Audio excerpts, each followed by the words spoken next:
Hey, what's up? It's Anthony Marley Love. Welcome to another episode of Traveling While Black. We are in Edmonds, Washington. Come along with us to check out the city. Hey, what's up? I'm Anthony. And I'm Marley. Welcome to Traveling While Black.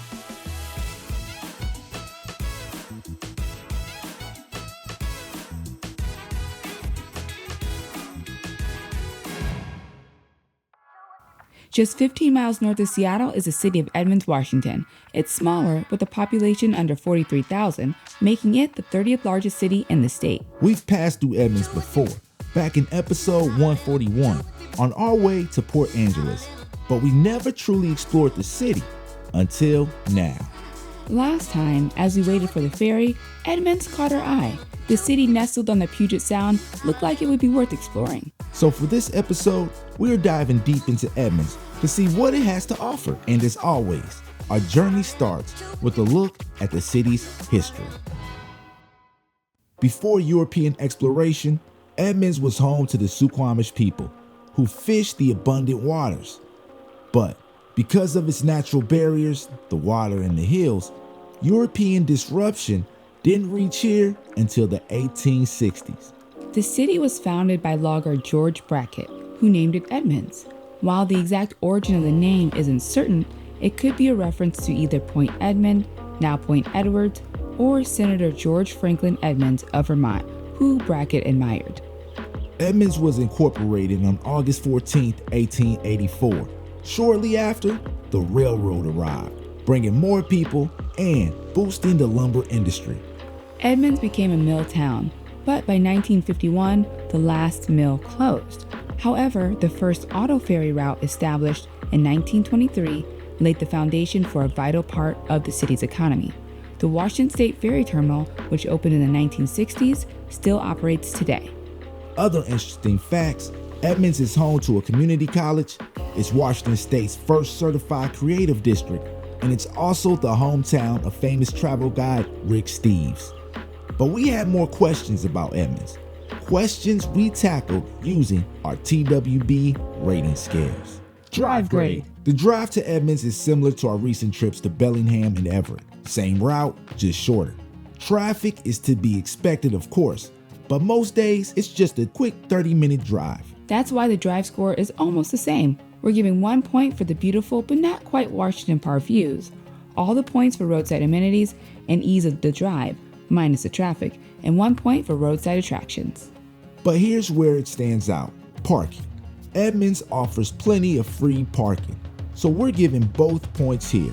With the parking boost, this brings the drive grade to the top of our recent episodes.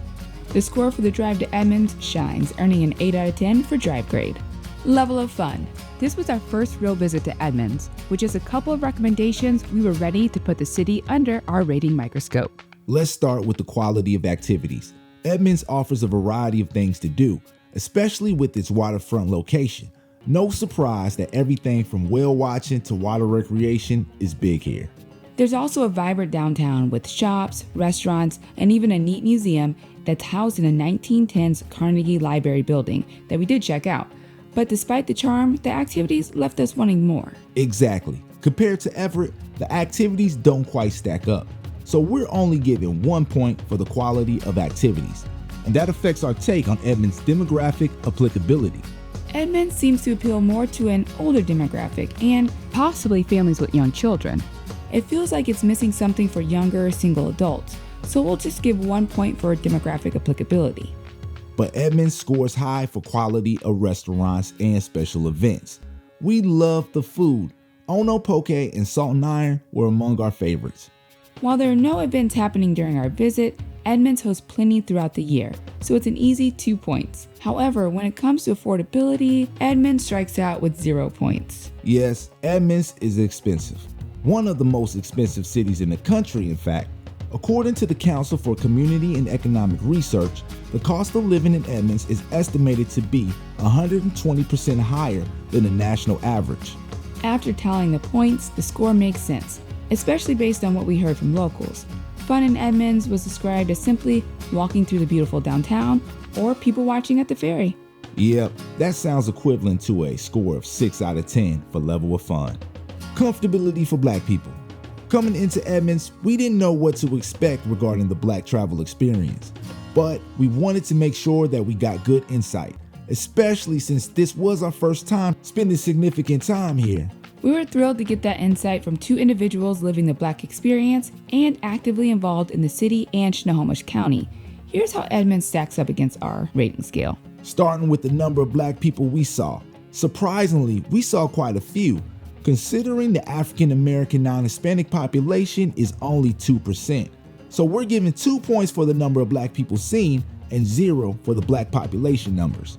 As for the prevalence of Black history in Edmonds, we couldn't find any artifacts in the city and barely any online, so no points here. That's unfortunate, especially considering an interesting fact about Senator George Franklin Edmonds, who many believe the city was named after. See, he was a staunch supporter of Black civil rights during his era, advocating for pro-civil rights legislation like the Ku Klux Klan Act of 1871, the Civil Rights Act of 1875, and the Federal Elections Bill of 1890. Edmonds does get both points for visibility of signs and artifacts of inclusion.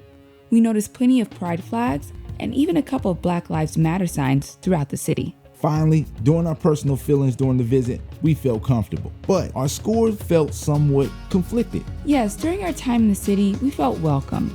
We had great conversations with locals, even like the museum docent. It was enough to warrant a 2 out of 2 for our personal experience, but our conflict comes in when we think about some of the things we heard from our resident experts, indicating that Edmonds still has some work to do.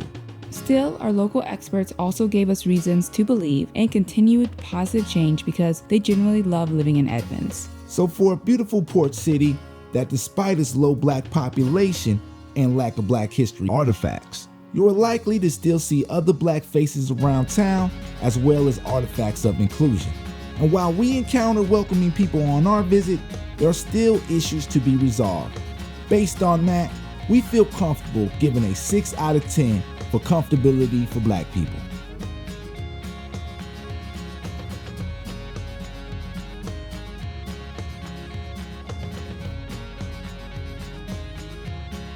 Be sure to subscribe to our channel and follow us on all of our social media platforms to see our previous adventures.